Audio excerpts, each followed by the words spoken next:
আহারে, শখের পুরুষ। দুজন মানুষ ভালোবেসে বিয়ে করল। স্বপ্ন ছিল, ভরসা ছিল, একসাথে একটা সুন্দর জীবনের আশা ছিল। অথচ সেই শখের পুরুষই একসময় যৌতুকের জন্য এমন নির্মম হয়ে উঠল, ভাবতেই কষ্ট লাগে। জনপ্রিয় নারী উদ্যোক্তা সুমাইয়া জাহান আর নেই। তার স্বামী টাকার জন্যে দিনের পর দিন অত্যাচার করে আজ মেয়েটা দুনিয়া ছাড়ে। যৌতুকের নির্মম অন্ধকারে নৃশংসভাবে নিভিয়ে দেয়া হল এক স্বপ্নবাজ তরুণীর জীবন। জনপ্রিয় তরুণ উদ্যোক্তা সুমাইয়া জাহান প্রমি, যিনি সুমাইয়া আনান নামে হাজারো মানুষের প্রিয় মুখ ও অনুপ্রেরণা ছিলেন, মাত্র ২২ বছর বয়সে স্বামীর হাতে অমানবিকভাবে খুন হয়েছেন।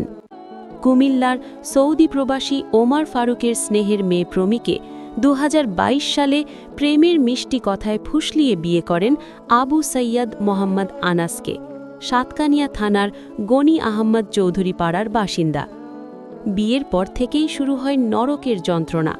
আনাস বিভিন্ন অজুহাতে টাকা আদায় করতে থাকেন এবং সর্বশেষ ৭ লাখ টাকা যৌতুক দাবি করে প্রমির ওপর অমানসিক চাপ সৃষ্টি করেন। টাকা দিতে অস্বীকার করায় বারবার শারীরিক ও মানসিক নির্যাতন, নির্মম মারধর এবং টাকা না দিলে অন্য মেয়েকে বিয়ে করে ফেলব বলে ভয়ঙ্কর হুমকি দিতে থাকেন। প্রমিত যতই চাপ সহ্য করেছেন, নির্যাতনের মাত্রা ততই বেড়েছে। অবশেষে গত ৯ এপ্রিল ২০২৬ বৃহস্পতিবার রাত ১১টার কালো অন্ধকারে চট্টগ্রাম নগরীর পূর্ব শহীদনগর তাদের বাসায় আনাস প্রমিকে পিটিয়ে নির্যাতন করে নৃশংসভাবে হত্যা করেন বলে পরিবারের স্পষ্ট অভিযোগ। হত্যার পর ঘাতক আনাস ও তার সহযোগীরা ঠান্ডা মাথায় এই জঘন্য ঘটনাকে আত্মহত্যা বলে প্রচারের নোংরা চেষ্টা চালাতে থাকেন, যাতে সত্যটা চাপা পড়ে যায়। কিন্তু সত্য কখনো লুকিয়ে থাকে না। নিহতের বড় বোন সাজেদা আক্তার ভেঙে পড়া হৃদয় নিয়ে বাদী হয়ে আনাস, তার মা ও বোনকে আসামি করে বায়েজিদ বোস্তামি থানায় হত্যা মামলা দায়ের করেছেন।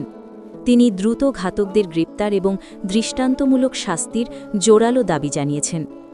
এই হৃদয় বিদারক ঘটনা সামাজিক যোগাযোগ মাধ্যমে আগুনের মতো ছড়িয়ে পড়েছে, কারণ প্রমি ছিলেন চট্টগ্রামের হাজারো তরুণ তরুণীর অনুপ্রেরণার আলো।